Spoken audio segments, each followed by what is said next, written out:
Everyone, and welcome to this event for Denver Action for Assange. And welcome to our two guests today, Ray McGovern and Mohamed Almazi. This event is supported by Assange Defence and is being broadcast by the MCSC network, as well as Action for Assange, as well as Consortium News. My name is Deepa Govindarajan Driver. I'm a university lecturer and an academic in England. And in terms of my contribution to today's event, I will set the scene, and thereafter we will hear from our two speakers, and then we will try to make enough time for questions from everyone.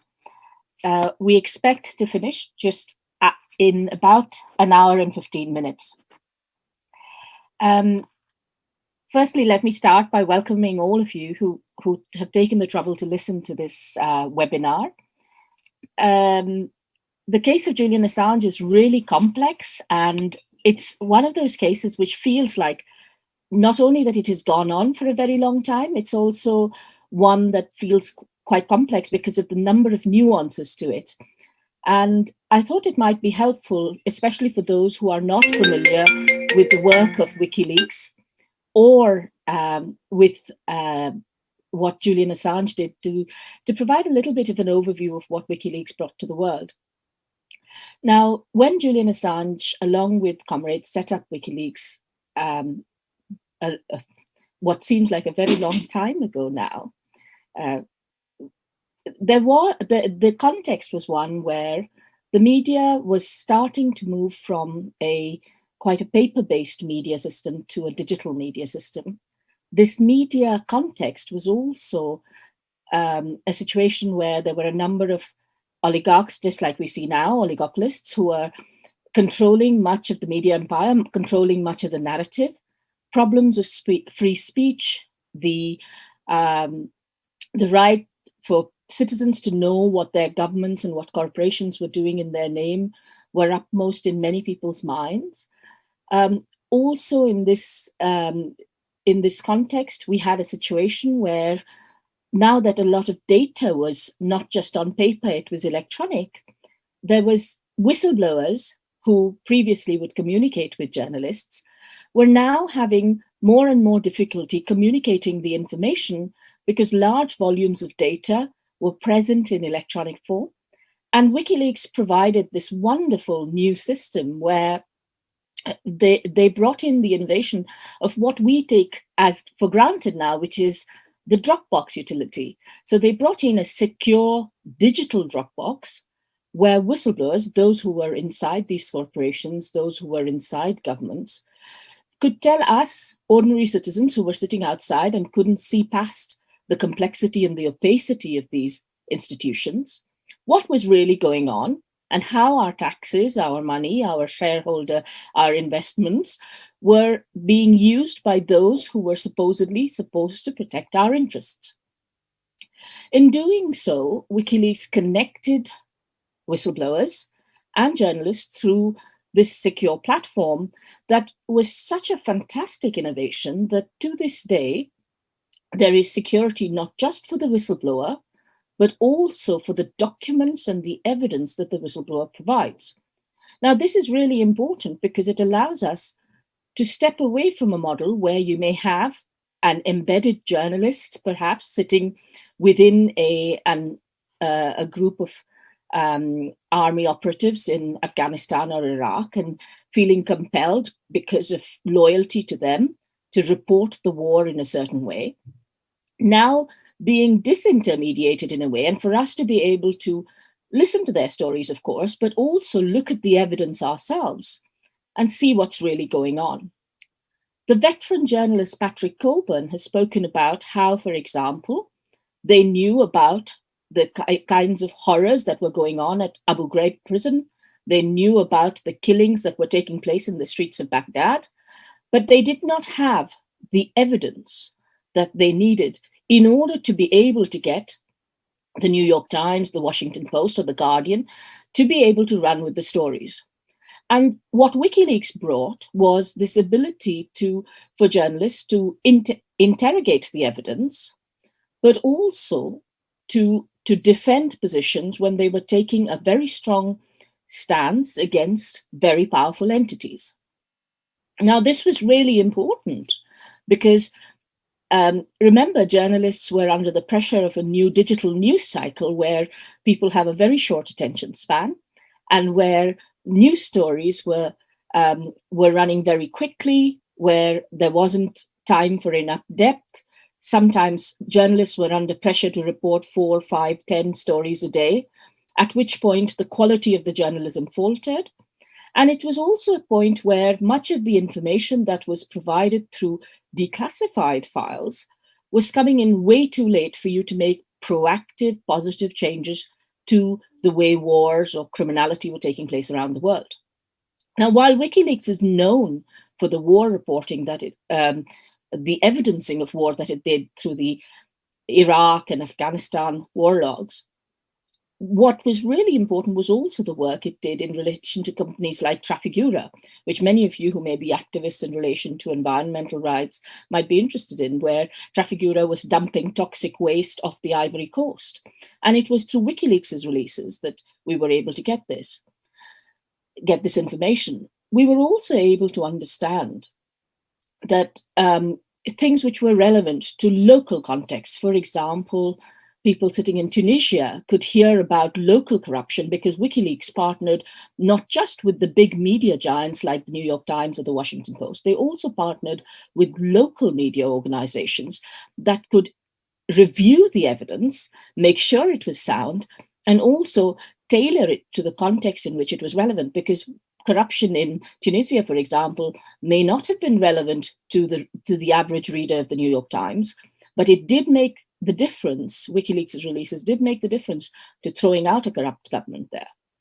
So WikiLeaks revolutionized journalism, and it brought in a new technology-enabled way of engaging with the truth and engaging with the evidence. And this was a huge, huge achievement, which has, to a certain extent, been lost by a number of the incidents that have taken place since, when powerful actors whose actions and whose crimes, including war crimes, have been revealed, whether it was at Guantanamo, where a 17-year-old boy, Al-Zahrani, was interred and thereafter supposedly committed suicide at the age of 21, or whether it was Khaled El-Masri, who was abducted on the Macedonian border, rendited, and then sodomized, and nobody knew this was taking place. He was then tortured for about 3 months when the CIA realized that it was a case of mistaken identity. They still did not release Mr. El-Masri. Instead, they continued to squabble amongst themselves as to who would take responsibility. 6 months later, Mr. El-Masri was released on the Albanian border, where he thought he was going to be shot. He was then repatriated back to Germany, where the German government, it later transpired, we found out from WikiLeaks' Cablegate releases, had been put under huge pressure by the American government not to prosecute the CIA operatives who were involved in Mr. El-Masri's torture. Mr. El-Masri's case went to the European courts, at which stage he got some justice for the horrendous destruction of his life and his family life. And all this while, Mr. El-Masri would have had no one to speak his case had it not been for the WikiLeaks releases. So in cases like these, it becomes very obvious how important WikiLeaks was for us ordinary people to understand what was happening on the ground. And we see this in terms of the war in Iraq, we see this in terms of the war in Afghanistan, where a lot of people did not know how bad it was and were not as, of course, people were opposed when Britain and America went into this illegal war, but a lot of people didn't know how bad it was until the WikiLeaks releases. And it is these releases that changed the world, whether it was the collateral murder video, which showed American Apache helicopters gunning down civilians, including 2 Reuters journalists, and engaging in serious war crimes, including harming children, and treating it like some kind of video game, and then covering up their criminality. These are things that WikiLeaks brought to light, and it's really important that we're here to talk about why it is that Julian Assange continues to be in Belmarsh maximum security prison in Britain, when a judge in Britain has already ruled that he should not be extradited to the United States. But before we go into talking to our two speakers, one of the questions that came to us before we started this, or rather came to the Denver team, was about one of the smears in relation to Julian. And because we have a panel which is not specialized in rape or sexual assault allegations, we have put together or extracted a little clip from Professor Niels Meltzer. Niels is the UN Special Rapporteur on torture, arbitrary detention, and other cruel, inhuman, and degrading treatment. Along with two medical experts, independent medical experts, he visited Julian at Belmarsh Maximum Security Prison and determined that Julian had suffered from torture. Now, each of the independent experts came to their conclusion by themselves, and then these reports were compared. So Niels is a real expert, not just on torture, but he is also a fluent Swedish speaker. And the next clip, which I hope our tech people will put on now, will explain Niels's view of that smear before we then return to me and then to Ray. Over to you, Tech. Now I will go into two points more specifically, because they have been very prominent in destroying the reputation of Julian Assange. And the first thing I started out with really was the rape allegations in Sweden. Why was that so important? It is because, well, first of all, obviously rape is a grave crime. And so we need to, take it seriously and look at those allegations. The second thing is, this was the turning point. This happened these allegations were made in August 2010, just about 3 weeks after the big Afghanistan war diary was published, was leaked by WikiLeaks. So the biggest military leak in US history. And this was the turning point at which a success story, where Assange became more and more famous and celebrated for informing the world about the dirty secrets of states, it turned and it became a story of persecution. From that point on, it's basically downhill for Julian Assange. And so I really wanted to go back to that story and look into this. And I was able to do that with perhaps better than others because part of my family is Swedish, so I actually speak the language, and I was able to read a lot of original police documents and proceedings that are not accessible in English language. And what I found was quite shocking. I found that Julian Assange had been in Sweden for a conference, and he had had sexual contact with two women, and this is not contested on both sides, that it was consensual, and so that did happen. In both cases, the women ended up having unprotected sex with Julian, and apparently, and the circumstances on how that happened are contested. But they did go to the police, both of them, these women who knew each other. They went to the police, not because they wanted to report a crime, but because they were worried to have contracted HIV. And they wanted him to take an HIV test. And he had just said, well, I've taken one, so it's fine. You don't have to worry about it. I don't have time. And they took it much more seriously, obviously, and wanted to push him and went to the police to ask whether they could force him to take an HIV test. And now that is very clearly documented in text messages that are available that these women wrote to each other at the time and to friends, by emails. That is the only reason they went to the police. And we can also see that the police immediately turned it around and said, well, this is really about rape. And the women didn't agree with that, but were informed that this was not up to them, that the state had an obligation to prosecute rape and that they were going to make a rape allegation out of this, a rape investigation. And from that point on, you can see text messages between those women where they're extremely stressed and say, well, we didn't want this. We didn't intend to do this. The police started it all. We didn't want to be part of this, but now we have no choice. And so there is really what we can see is that this doesn't fit with the story that was spread by the authorities of women going to the police and complaining about rape.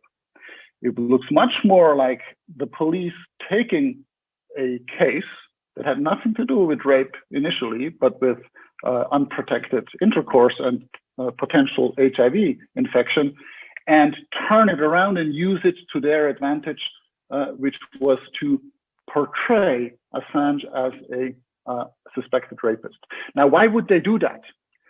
Sweden is a close ally of the US in Afghanistan, as is Britain, as are other countries. They all have been exposed by WikiLeaks.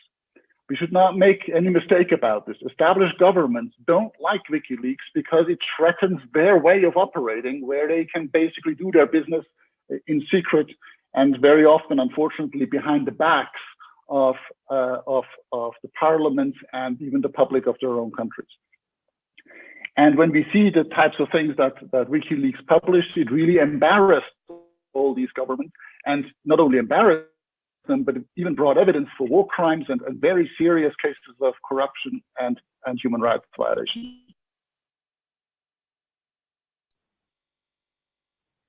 Thank you to our tech team. That clip was from a wonderful event at the Unitarian Church in Milwaukee, where our first speaker, Ray McGovern, spoke alongside Professor Meltzer. And I'd now like to just briefly introduce Ray and then invite him to speak. Ray is firstly, let me explain Ray's beard. Ray has been growing his beard since the start of lockdown in solidarity with Julian.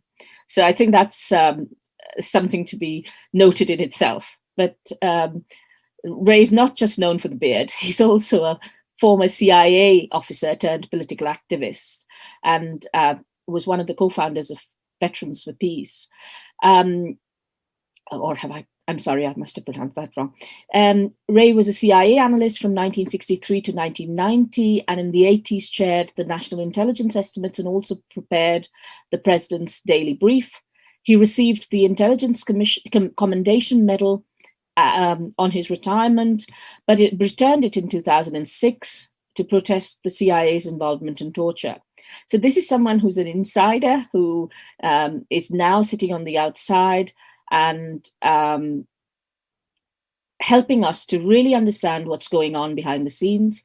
And we're really grateful that you chose to come and speak at this event organized by the Denver Action to Free Assange. And over to you, Ray. Thank you. Ray, you'll need to unmute yourself, so thank you. I am now unmuted. Thank you for having me, and thank you for your very good, for your good introduction, especially calling attention to the video clip on the collateral murder, where it was Julian who revealed what happened in cold blood, 12 Iraqi citizens killed, and where there was an embedded New York, Washington Post journalist who saw the whole thing, who saw the whole clip, and decided not to say anything about it. Now, he's a high muckety-muck in the Washington Post. That shows you how corrupt the system is. Now, I'd like to say a couple of words about Julian, the person, because I'm pleased to be able to say he's a good friend of mine. I visited him several times at the embassy, in the Ecuadorian embassy in London, and we had really good conversations. He's the real deal, as we say in the Bronx, a mensch. One thing that comes to mind here is his father, John Shipton. He was asked at one point, you know, how do you explain the enormous courage that Julian showed? And John Shipton said, you know, he's always been very firm about injustice. He's always been. I mean, most children, of course, despise injustice, and we lose that sense of injustice as we grow older. But with Julian, he hasn't lost it and still would suffer himself before allowing another to suffer cruelty. Now, a person that has that kind of compassion and the kind of smarts to set up the system that Julian and others in WikiLeaks did, and is intent on telling the truth. I mean, Julian, one of Julian's slogans was, "The truth will always win," okay? And my Catholic worker friends in Los Angeles did a little bumper sticker saying, "Jesus loves WikiLeaks." And then the little scriptural allusion to, "You shall know the truth, and the truth shall set you free." Well, this is very dangerous. This is incredibly dangerous to people who thrive on secrecy, who do war crimes because they can keep it secret. So what needs to happen? You have to persecute this person. You have to make him unable to do these things, and you have to make him an object lesson to any other journalist who might want to do this kind of thing. This is what happens to you, and that's what his trial is all about, or his extradition hearing is all about in London. So Nils Melzer exposed not only the legend that has just been exposed to you, but he went in and brought a team of doctors into Belmarsh prison to establish that Julian was surely a victim of psychological torture. Nils Melzer, of course, being the UN rapporteur for torture. Now, I want to say something about Julian the Mensch, the person I know. And, you know, it's hard for me to watch what's happened to him. Maybe we have the first slide prepared that talks about Julian. There it is. Now, these were happier times. You'll see Julian there in the middle. Anne Wright is on the left as you look at it. Elizabeth Murray and Colleen Rowley on the right. We were there after he had been presented with the Sam Adams Award for Integrity. That was 2013. Happier times, even though he was kept up in the Ecuadorian embassy. Happier times. Next slide, please. Now, here's Julian. Very few people in the West have seen this. It's Julian with Gabriel, his first son, Stella Morris, his mother, and Julian are partners. And here must be about 3 years ago, judging by the size of both of them and the extreme look of glee on the part of Julian. May I have the next slide, please? Okay, here's Stella Morris with Gabriel on the right and little Max on the left. Gabriel seems to be irrepressible, much like his father. Max seems to be feeling the absence of his father, at least in that picture. Next slide, please. There he is. Now, we Irish would say, Gabriel, he's the spit of his father, okay? The spitting image of his father. Now, what's he saying to us there? I imagine he's saying, look, you see that little wire there and the instrument? I can do magical things with that, just like my dad, and I'm going to do it in order that the truth will prevail. Next slide, please. Okay, this is the iconic photo of Julian being unceremoniously extricated from the Ecuadorian embassy. It was almost 2 years ago. It takes 2 years to grow this kind of thing. I wanted to express some sort of solidarity with Julian. And as one of my favorite lines of my favorite Russian poems puts it, "Druga лучший друг забудет." Okay, it means a best friend can easily forget his best friend. I didn't want to forget Julian. It's easy to do here in America. And so every time I go past a mirror or a window, I remember Julian, send up a little prayer that he'd be extricated from this terrible situation. One more slide, please. Okay, there's Julian being transported back and forth to Belmarsh prison. And, it's just really terrible to see the condition he's in. He's been described by people like Craig Murray, our mutual friend, from Craig sitting through these sessions in at Belmarsh and at the court. So this is rather unfortunate, and that's what he looks like now, maybe even worse now that he's had more psychological torture and his health is in bad shape. So let's end the slide presentation here, and I'll continue. There's lots more to say. After you've seen those photos of Julian, I'm reminded of, you remember Willie Loman in Death of a Salesman? I have a quote here from that, which I'd like to read. It's from his wife, Linda, and this is what she says. She's rather desperate. This is what she says in Death of a Salesman. He's a human being, and a terrible thing is happening to him, so attention must be paid.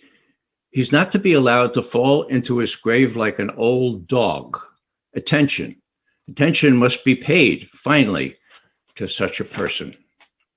So, what does that mean? Well, it means that people like Niels Melzer, who has done incredible work, once he finally admitted, and this is interesting because it leads into the next segment of what I want to say, and it has to do with the media. Now, 2 years ago, Niels Melzer penned a op-ed. Now, it was the anniversary of the International Day in support of torture victims. So he thought this would be a natural. And he composed this op-ed, and he sent it, as he says right up front, he sent this to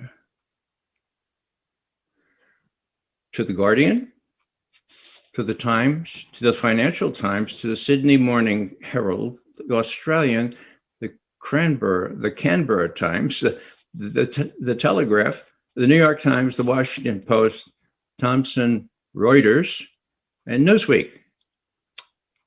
None responded positively, end quote. Why? Well, he admits in this op-ed, as he puts it, quote, in the end, it finally dawned on me why I was so reluctant to take up Julian's case, just even to look into it. I had been blinded by propaganda, and Assange had been systematically slandered to divert attention from the crimes he exposed. What crimes? Well, collateral murder vividly illustrates one set of crimes, but the Afghan and the Iraqi war logs expose still more war crimes. And the folks that claim that irreparable harm was done to sources and methods or people who cooperated with us in Afghanistan and Iraq, that was the first reaction, of course, from all the top muckety-mucks. And when Carl Levin, then head of the Senate Armed Forces Committee, asked the head of defense, namely Robert Gates, give me a paper on that, Gates had to admit that these charges that people had been harmed by virtue of the revelations in WikiLeaks were, as he put it, quote, significantly overwrought. In other words, no one was harmed as a result of this, and he was seconded, of course, by the command in Afghanistan and the NATO people who were involved in Afghanistan. So that is a red herring, as are so many other red herrings. Now, I want to just dip into how bad the media has been on this by playing for you a clip. And I have to sort of introduce it first, because so it makes sense. Now, they tried to get the Swedes to charge Julian with rape. That didn't work for reasons Niels Melzer explained quite vividly. There was no evidence there. There were no charges. All there were allegations of sexual improprieties. This is a classic arrow in the quiver of secret agencies who want to defame, who want to really put somebody out of commission. Okay, so that first. Now, what happened to people who wanted to speak up for Julian, since the rape things didn't stand the light of day, well, they decided that they would say he was guess what? What's the worst thing you call somebody in 2010, 2011? Yeah, you're right. He was a terrorist. A terrorist. One high muckety-muck called him a high-tech terrorist. Who was that? A fellow named, well, he was vice president at the time. I forget his name. I think it was Biden, something like that. Yeah, high-tech terrorist. So this, I wanted to give you an example more than my words as to what happens when these cable outlets and all these other news outlets get the word, okay, we flunked out on the rape stuff. The Swedes just won't make it up anymore. We'll call him a terrorist. That'll get him, okay? And they pass that along to the media. Now, on CNN, they had about 30 people interviewed. I don't exaggerate, saying, oh, yeah, he's a terrorist. Oh, Julian Assange? Terrorist. Okay, now somebody must have said to them, you should have somebody present the other side and fair and balance, so get somebody in there. Get somebody in who will say, no, he's a journalist. They're probably in fight. So they found McGovern, okay? McGovern comes in there, and I'm loaded for bear because I knew what had gone on. What I didn't know, and which I learned later, is that prior to my coming on there was a clip from Bonnie and Clyde. Shoot them all up. Terrorist, okay? I'm glad I didn't know that because it was bad enough. What I mean to say here is that when I show this last 4.5 minute clip, and then I'll still be within my time limit, I want you to kind of ponder what the teaching points are here. This one fellow, his name is Don Lemon. He was a young fellow then. And actually, after our performance, he and I said, well, I hate to do that to somebody like Don Lemon. He's finished now. No. Now he has his own show, okay?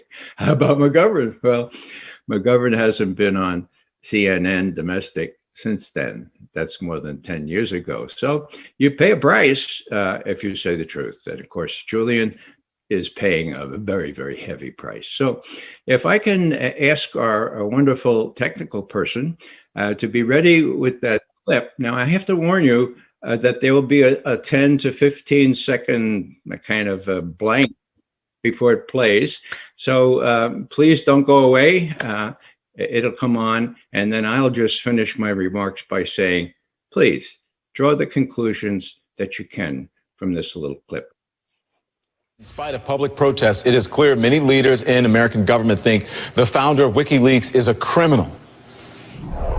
I hope the Justice Department will soon indict him and that we will be able to extradite him from Britain and bring him back to stand trial in the United States. I think that the release of this information has put at risk American national security. One politician even called Assange a high-tech terrorist. So how can one person's terrorist also be called the ultimate journalist? For perspective on that, we go to Ray McGovern, who is live in Washington for us. McGovern is part of a group of former CIA members who recently wrote a letter praising Assange's actions. So thank you for joining us tonight. Why do you think Assange is doing the right thing by releasing all these documents? Well, I think the question as to whether he's a journalist or not is the proof is in the pudding. The function of a journalist is to record the actions and behavior of those in power and make it possible for the public to know what's going on. Thomas Jefferson said that if it were a choice between a government and a free press, he'd pick a free press. And so this is what's needed to preserve a democracy. And the idea is to tell as close to the truth as possible and not simply take notes on what the government is saying. That's what Julian Assange and WikiLeaks have done, to the embarrassment of the government, because a lot of their dealings are kept in secret and need not be kept in secret. So you don't like the label, you don't like the way he's been labeled a terrorist or a hacker. You actually do think that he is a journalist. I want to get that correct. You think he's a journalist? Of course he's a journalist, according to the definition that I just listed here. He's making information available to the American people and others who are, frankly, malnourished on what I call the fawning corporate media, who act more as stenographers than they do as journalists. So you don't think there's information in those documents that should have been left out or maybe blacked out that may be detrimental to the country, maybe detrimental to our troops or even other countries? Because that's what journalists would have fact-checked, and there are standards, and no one wants to put people in danger and in jeopardy. I think that's what most journalists would have done. Julian Assange didn't do that. Well, I correct you on that. He did do that.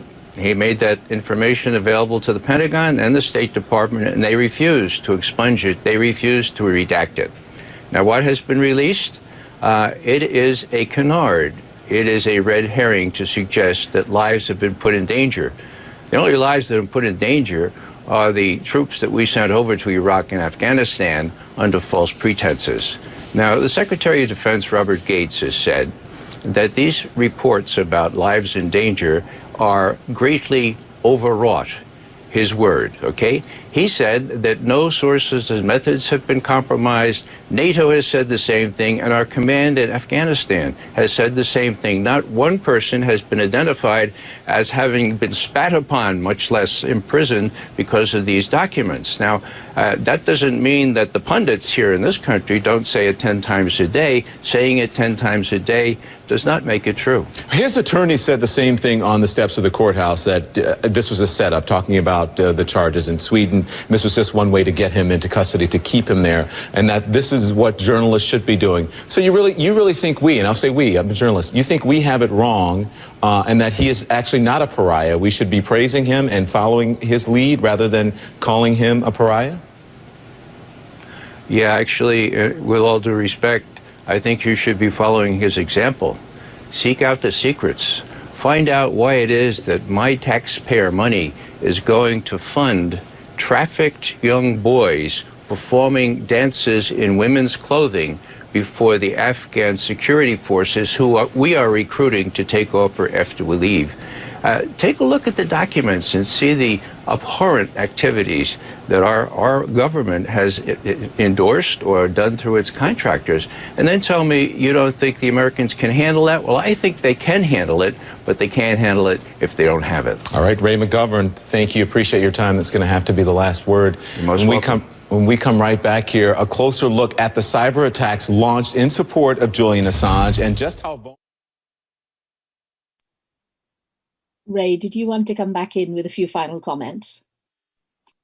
Let me just unmute you. I think the system's muted you again. Just a second. Got it. Perfect. Thank you. Okay, so in summary, that was my last word on CNN. Now, the only thing I'll add here is a little quote that I just saw in my collection of quotes from Anurati Roy. Quote, and this I would ask you to take seriously because it might lead to some action and not just commiserating. Quote, the trouble is that once you see it, you can't unsee it. And once you've seen it, keeping quiet, saying nothing becomes a political act just as much as speaking out. There's no innocence anymore. Either way, you are accountable. Now, it may look like a bleak future. It may look like tilting with windmills to pursue Julian's just cause. We do that anyway. We do that anyway because it's the right thing to do and because we're going to follow Julian's example, because that's what he's chosen to do, the right thing. And with that, I'll sign off. Thanks for your attention. Thank you, Ray. Thank you for that wonderful clip, and also for what you said. You're right, it is very hard once you understand what's really going on in this case to step away and look away. And it is also very important that we recognize that what the governments have tried to do by using these smears is to hide that wonderful example that Julian and Chelsea and others set when WikiLeaks provided that information to the world. And it is that example that we have to follow in order that we don't have unjust wars anymore. Our next speaker is someone whom I got to know a little bit better at the Old Bailey. I was a legal observer at Julian's trial, and Mohammed was one of the few reporters who's been consistently been at all the hearings alongside grassroots activists, essentially taking the typical, the ideal thing that a journalist is supposed to do, actually looking at the facts, analyzing them, critically examining them, and then reporting on them for the world to know. Mohammed is of course a journalist and has experience at the Canary, which is an independent news website here in Britain, Sputnik, and elsewhere. But he's also legally trained. And while I was researching the biographies for today's event, I realized that Mohammed had trained at Michael Mansfield's chambers, which is a very prestigious chambers. And Michael Mansfield, of course, is very well known here.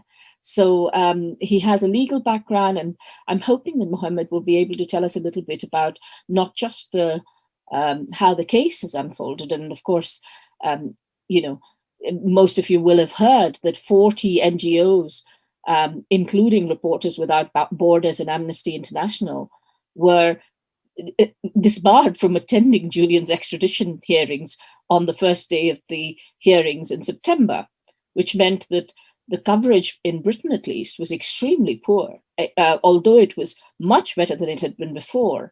And Mohammed was one of those people who was in the room and will be able to relay his experiences. Over to you, Mohammed. Thank you very much, Deepa, Ray, and the partner organizations that's helped to make this particular panel happen, including Assange Defense, Denver Action to Free Assange, and I believe Consortium News are live streaming this via Twitter. I'd like to start off with a quote from Dunja Mijatovic, the Council of Europe's Commissioner for Human Rights, a quote that from her statement in February 2020, so a year ago now. She gave her view on the case of Julian Assange, the extradition case, which also reflects the view of the Parliamentary Assembly of the Council of Europe. And just for Americans who don't know what that is, it was set up in 1949 after World War II.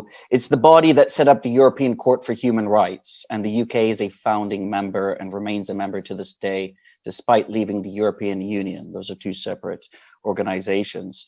So Dunja Mijatovic said in dealing with Assange's case, quote, Julian Assange's potential extradition has human rights implications that reach far beyond his individual case.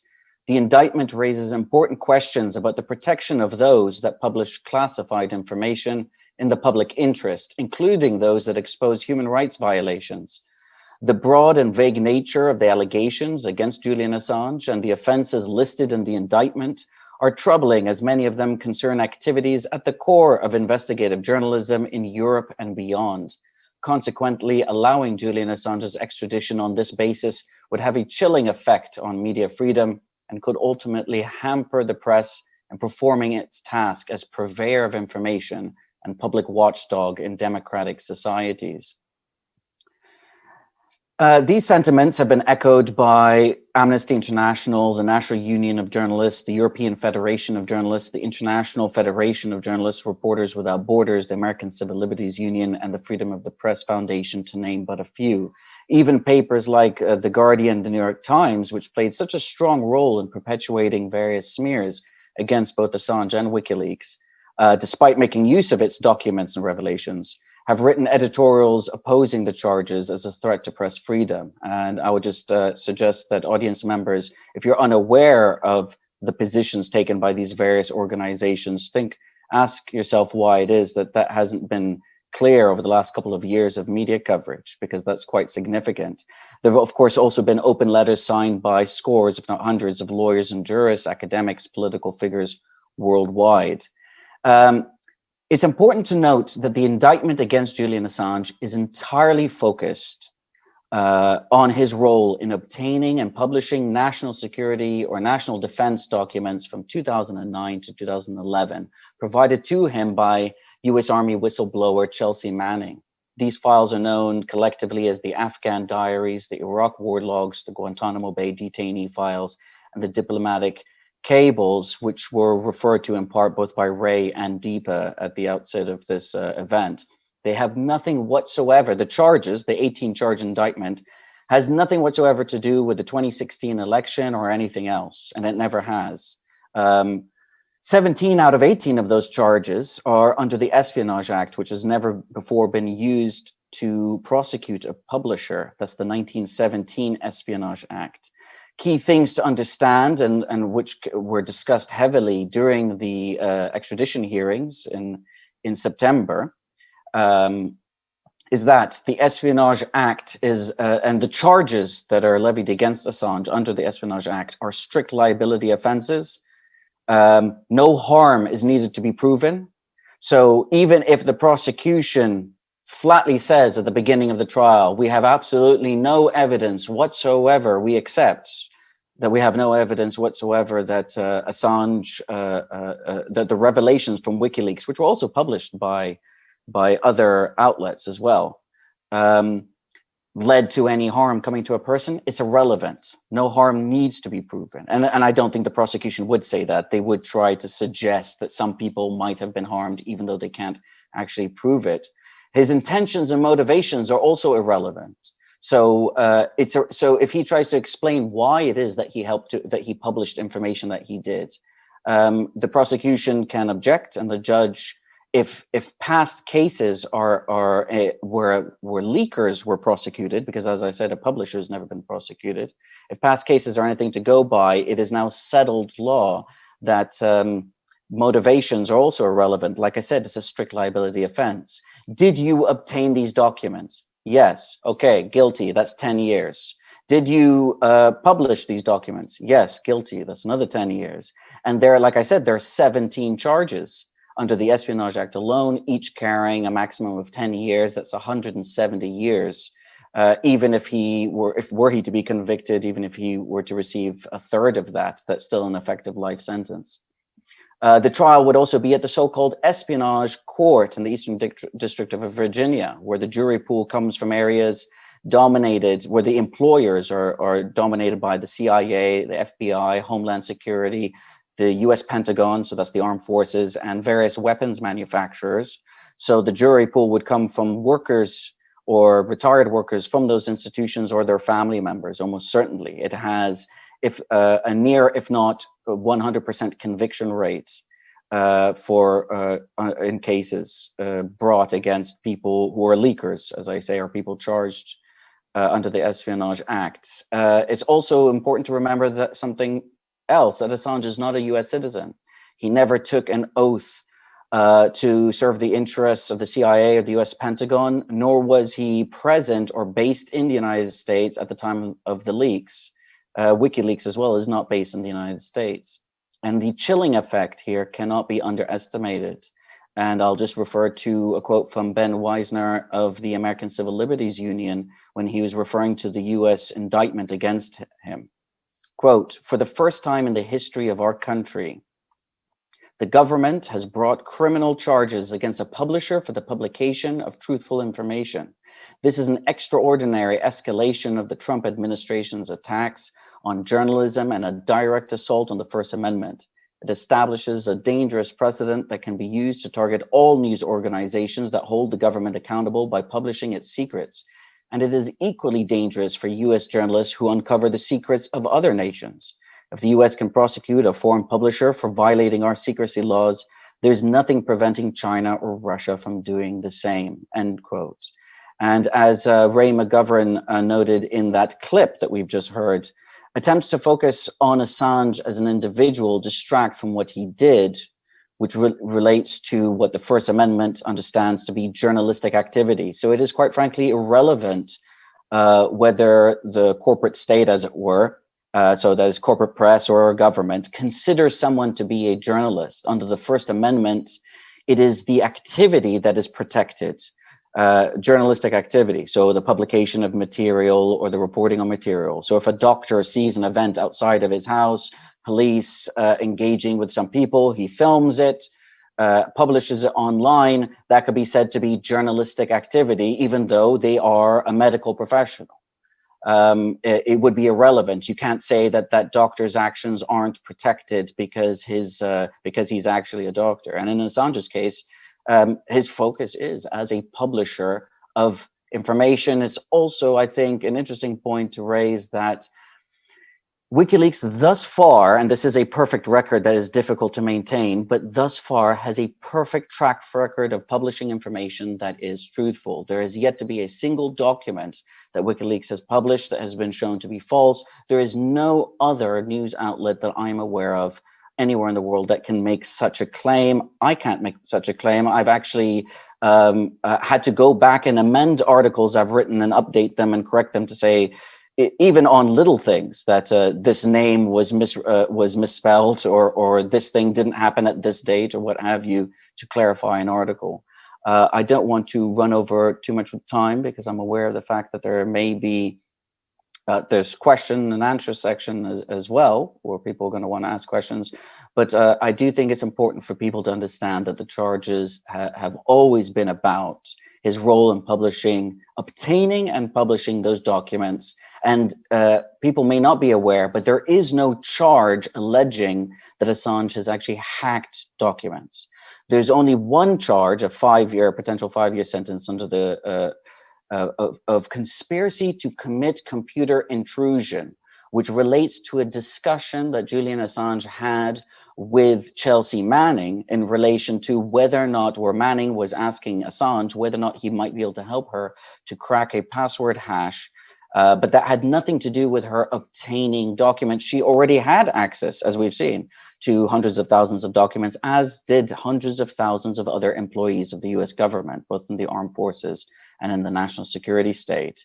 So even then, whenever we hear about the hacking charge, it's not actually a charge of actually having hacked anything, merely a discussion as to whether or not Assange could assist. And ultimately, Assange came back saying, sorry, I'm unable to. And it's that conspiracy charge, alleged conspiracy charge, which multiple professional press professors and journalists who gave witness testimonies and spoke at the hearings in September explains that is normal behavior for a journalist. There is a great quote that I'll just end with this, and then I'll pass it back to you, Deepa. Good reporters don't sit around waiting for someone to leak information. Journalism historian and professor Mark Feldstein wrote in his witness statement to the court, quote, they actively solicit it. They push, prod, cajole, counsel, entice, induce, inveigle, wheedle, sweet talk, badger, and nag sources for information. The more secret, significant, and sensitive, the better, end quote. And there were multiple US witnesses, including award-winning journalists, who explained this to the judge repeatedly. And the judge made note of that, but unfortunately in her final judgment, she did ultimately seem to dismiss that point. If people want to know more about the specifics, you can see on the screen right now an article I wrote for Jacobin, which says this ruling is a victory for Julian Assange, but still a blow against press freedom. And that's because although the judge ruled that Assange should not be extradited, that was based on health grounds that he was at high risk of suicide were he to be subjected to US prison conditions upon extradition. It was not based upon press freedom grounds, which is why this is such a serious case. So it's a partial victory in that respect, and I'll leave it there. Thank you, Mohammed. And that was a really fantastic summary of the key aspects of the case. Before we invite questions from the audience, we have a few already queuing up. I just wanted to remind everybody that if you're asking questions via Zoom, there is a question and answer tab. And I'd also like to remind the panelists to take a quick look at that tab so we can bring in some of the answers. If you'd like to ask a question, if you could please paste it into that tab, that would be really helpful. And may I also remind our able helper from Denver Action to Free Assange if she might pass on any questions which might come in through YouTube or Twitter via the panelists chat. That would be really helpful, and I'll make sure we bring those up. The first question is from Jam Dunk, and he or she asks, could you elaborate on what it means when you talk about a threat to the free press? Will other independent journalists be prosecuted or persecuted as a result of what's happening to Assange? Would you like to take that, Mohammed? Sure. I won't go much further just because I think, so that question was put up before I gave my particular presentation. I think you can see from the concerns, both from the ACLU as well as the European Commissioner for Human Rights and the other bodies that have come out against the charges and against the extradition and prosecution, is that that is exactly what this portends. It doesn't necessarily open up prosecutions or persecution, if you like, against independent journalists. It opens it up against any potential journalist. It's not, you know, the Espionage Act, which in theory has nothing to do with journalism. If it can be used to prosecute Julian Assange, there's absolutely no reason why it can't be used against anybody else engaged in similar things and similar activities in the future. And I think quite often what is done with cases and laws, which are oppressive laws, and if people should look into the history of the 1917 Espionage Act, we didn't have time to get into that, but I won't now, just to say that the way prosecutions are often justified and oppressive laws are justified are against people who are maligned in society at large, rightly or wrongly, fairly or unfairly. And once you open the door to by going against certain individuals who might not be popular for whatever reason, then that's it. You've paved the way for anybody else then to be targeted as and when it's deemed necessary, because you've set the precedent. And quite frankly, even if Assange were to be found not guilty, right, it would nonetheless send a terrible, or if it was found guilty and reversed years later on appeal, it would still mean that a human being could have to go through a rather hellish experience for years, hundreds of thousands of dollars in legal fees that they have to somehow find. And you're left in a situation where former CIA whistleblower Thomas Drake, was it CIA or NSA? I think Thomas Drake was with the CIA, who Ray knows well. He said during one interview, you know, even if you win your case, you lose, because, you know, you go bankrupt, you lose your home, you lose your marriage. Every time you try to find a job somewhere, there's intimidation against the employers of hiring you, and the only place you can find a job in the end is at the Apple store. And so, you know, there is such a thing as lawfare, where you just prosecute people into oblivion. And ultimately, whether you secure a conviction or not, then sort of becomes immaterial. That might just be the icing on the cake from the perspective of the state. Mm-hmm.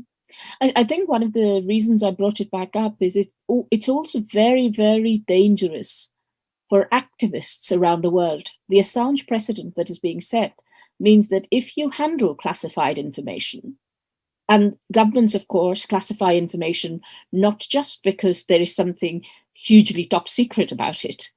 A lot of information we know, and I'm hoping that Ray will comment on this, is classified to protect people from embarrassment, to hide criminality, whether it is war crimes or corruption or other forms of criminality. And it is for this reason why, for example, if you're somebody who's really worried about the environment, and you were aware of, say, an American company or indeed any other company engaging in such in activities which were illegal. Were that information that you received and handled to be classified information, you could be extradited.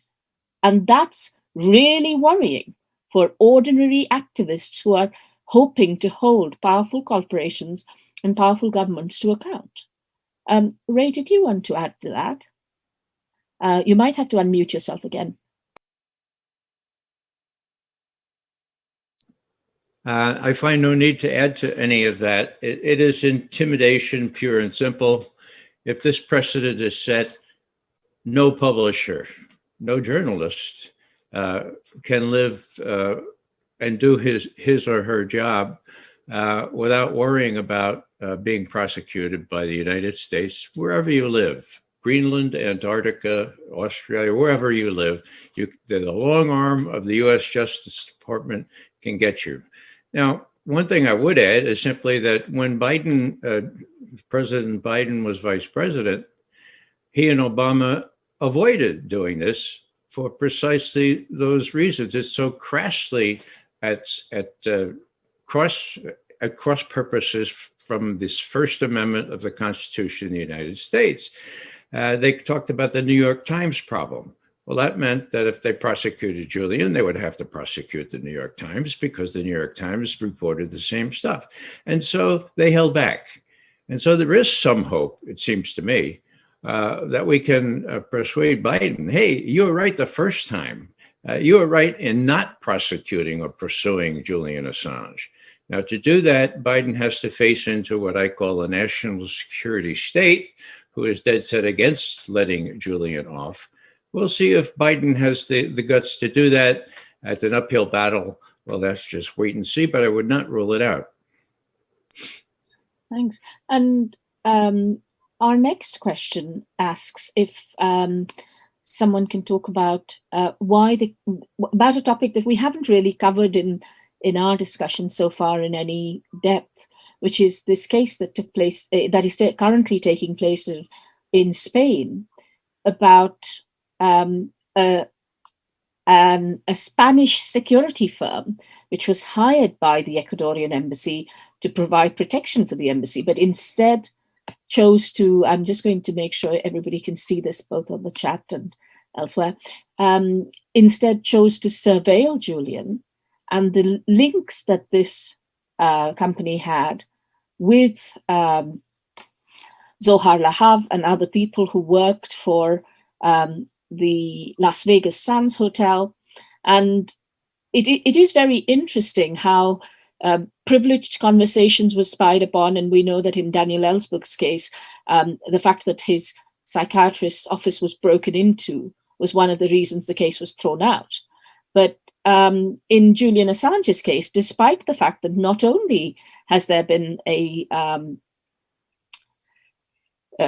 privileged, or several years of privileged conversations spied upon, it is also very interesting that those seeking to prosecute him are indeed now likely to be shown to have tried to poison him. So the very idea that this case is going ahead seems like a complete mystery to everybody except perhaps the judge. And I wondered if either Ray or Mohammed would like to comment on that question. How can this case go ahead? Mohammed, would you like to go first? Sure. I'll just refer to the legal side of this because this was raised, right? That there is a Spanish security firm, UC Global, that was hired to protect the embassy and protect Julian Assange, and they were paid to do so. And then it turns out that at some point they started to collect a second paycheck for the exact same activities, except in this case, well, not for the exact same activities, over the same period, a second paycheck, and it appears that paycheck was coming from the CIA. And to the point that although there were cameras in the embassy, the cameras were not meant to have microphones, and they were replaced with cameras that also had microphones. And the tech people were told to lie to embassy staff about that. And indeed, 2 witnesses have told the Assange court, the extradition court here, and they told the judge via statement that indeed they did lie, that they they mic'd up the women's bathroom, the women's toilet in the embassy when Assange started to go there with his lawyers because they feared that they were being surveilled. They attached stickers to the windows so that laser mics could pierce the windows from across the building. Because Assange was using a noise machine because they thought that they thought they were being surveilled, and so they were using a white noise machine when they were having discussions. So a tech person was sent into the embassy to then stick stickers to stop the vibrations of the windows, so that the laser mics could pick up conversations, including lawyer-client conversations, including strategies. And as you point out, the Daniel Ellsberg case fell apart in part. Not because of on constitutional grounds, but purely because of government malfeasance and the breaking in, including the breaking in of his psychiatrist's office looking for blackmail and smearing information that they could use against him. Now, the judge basically determined that, she said, there's no real reason to believe that in a country such as the United States, that the CIA would actually share whatever information they had with the Department of Justice, that surely there would be a firewall because the Department of Justice would be able to understand that there's information that they can't use, privileged information, for any trial against him. So setting aside what appears to be a rather naive position on the point of the judge, especially given the fact that they were violating, all the various violations that we are aware of, there's also the fact that, well, what about the unfair advantage that the state gets to have when they've been listening to all his conversations for years, and they are then able to model a case against him and also smear him based on whether it's truths, half-truths, and outright lies, based on what they're hearing. That's another violation. It's not just about evidence presented in court. It's about the fact that you're violating something that is meant to be sacrosanct. But the judge found that there's no evidence that this would prejudice any trial that he would have in the United States, and that surely U.S. courts and U.S. judges are best placed to make such a decision. So that was Judge Baraitser's reasoning behind that. Thanks, Mo. I while you were speaking, I could see Ray chuckling in the background. So I'm hoping that Ray will also find it amusing that in the judgment, one of the things that the judge said was that it was a matter between states as to whether they objected, whether Ecuador, for example, objected to the fact that Julian was being spied upon. And since Ecuador hadn't objected, surely there wasn't a problem. So over to you on that point, Ray. Am I unmuted? You are. Please go ahead. Okay, well, I have to confess to a certain bias here against British jurisprudence. My ancestors were victims of it in Ireland. I think this is a travesty of justice, what we're seeing in London. And without Niels Melzer to shed a rather responsible and incredible light on this, we would be all all at sea, except for people like Mohammed, who were there, like you, Deepa, and who can inform the rest of us. The question is, how do we get this out to more people than are watching us right now? Now, that's the challenge. I had an email from Niels Melzer last night. And he was saying, look, when you're talking about jumping bail or when you're talking about appealing the bail decision, realize what's going on here, right? Don't forget, they're out to make an example of Julian Assange. They're going to keep him in prison for as long as they possibly can, probably until he died. Niels didn't say probably until he died, but there is COVID there, and he is in bad shape. So what I would like to simply say is that at some point we have to say, okay, let's invoke the Noah principle. What's that? Well, it reads like this. No more awards for predicting rain, awards only for building arcs. Now, what's the good news? There are lots of people tuned into this. People committed to justice, which is based on truth. And you can't have peace unless you have truth and then justice. So what are we going to do about all this? Are we going to just wring our hands and say, oh, it's terrible, it's happening? No. We're going to build an ark, or we're going to build several arks. And will we succeed initially? No, we won't. But what gives me hope is I.F. Stone's dictum on this. I just want to read it to you, because Meltzer is very dismal in saying, look, Ray, remember what's going on here. They have all the power. It'll take, as he put it, the creator, him or herself, to come down and make some changes. Well, all right, let's be realistic. And what I would invoke now is I.F. Stone. Quote, the only kinds of fights worth fighting are those you're going to lose, because somebody has to fight them and lose and lose and lose until someday somebody who believes as you do wins. Now, that's the challenge for us. We can't expect immediate success, but the struggle is worth it.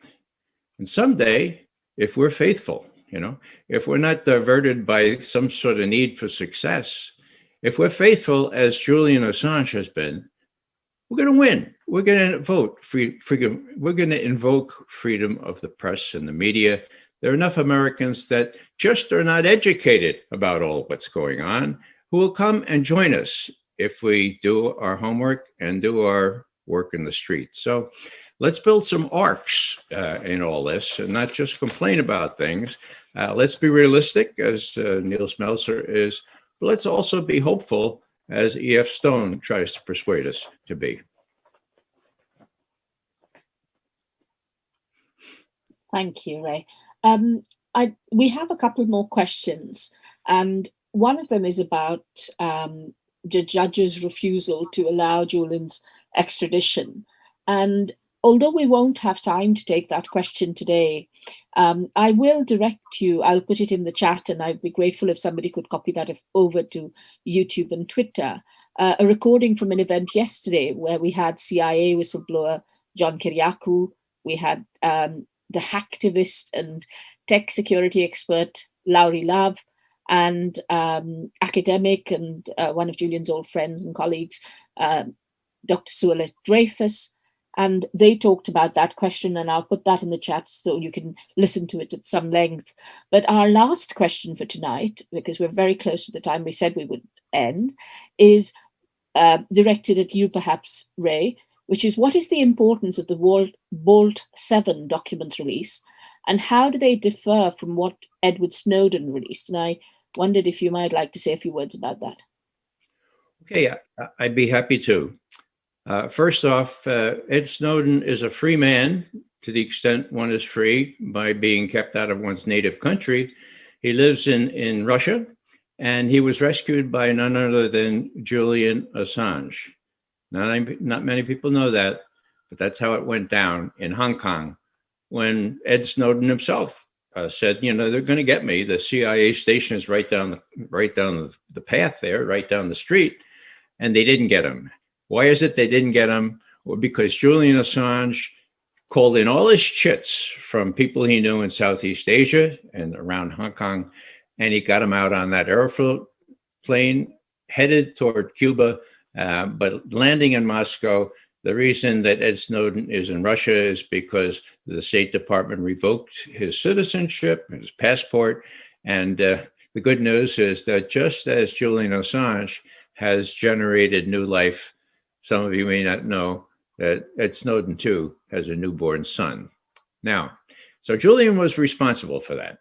When I saw Julian one time, about 5 years ago, I said, Julian, I admire a lot of things you've done, but none more than calling all those calling cards, all those chits, and getting Ed Snowden safely out of Hong Kong. And Julian is not one to show a lot of emotion, but he got up from his couch and he said, yes, we had to make sure that Ed didn't end up like Chelsea Manning. Now, that's number one. The other part of the question, I'm trying to remember now. That was Ed Snowden part. Vault 7, yeah. Now, Vault 7 is a multi-billion, billion with a B, dollars worth of investment by the NSA, the National Security Agency, and the CIA to craft offensive cyber tools. Like what? Well, like the ability to take over a car, make it go 110 miles an hour, and kill the driver. Oh, that's neat. Or like fixing up a TV so it looks like it's off and it's monitoring everything that goes on in your bedroom. Oh, were those revealed? Yeah, WikiLeaks revealed them. How? They didn't hack. They were in the receipt of a leak, okay? Now, what happened? Well, the New York Times thought that was interesting enough, and so they published the business about the car and about the TV. But when WikiLeaks released what was called Marble Framework, that was a program that allowed the CIA to hack into a computer or server, disguise who hacked in there, and attribute it to somebody else. Now, what languages did they work in? Russian, Chinese, Arabic, Persian, and Korean, okay? And we know that. We also know that it was used. It was used in 2016. Think about that, okay? Well, that was the last straw. The word went out, don't publish that. New York Times never published that. And just 13 days later, the head of the CIA, Mike Pompeo, got up and said, Julian Assange is a demon. Pompeo apparently believes in demons, but he's a demon, and he's a non-state hostile intelligence service. And that's when they leaned really hard on the Ecuadorians, the corrupt Ecuadorians that allowed their embassy to be invaded and Julian to be extricated. Now, that's really bad stuff, but that shows how much they hurt from these disclosures and how hell-bent they are. I talked about billions and billions of dollars. Well, that's verified by Bill Binney, my friend, who's in our Veteran Intelligence Professionals for Sanity, and who, before he quit NSA, worked on that program, okay? So that's very damaging. Now, that was part of the calculus to shut Julian Assange up, and the temporal coincidence where Pompeo got right up and said he's a non-state hostile intelligence service. Well, and then the subsequent events explain themselves. But, you know, it's really pretty bad when most Americans are blissfully unaware of how all this went down. And until today, the New York Times has not published any information about Marble Framework, the one that lets the Russians, doesn't let the Russians, the one that lets the CIA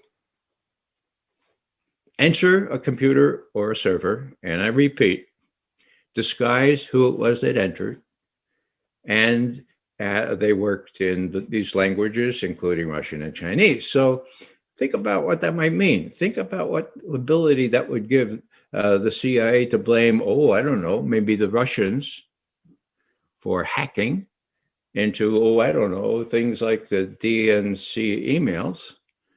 Well, for those of you who don't know, the head of CrowdStrike, who is commissioned to investigate all that, has testified under oath that there is no evidence that any emails were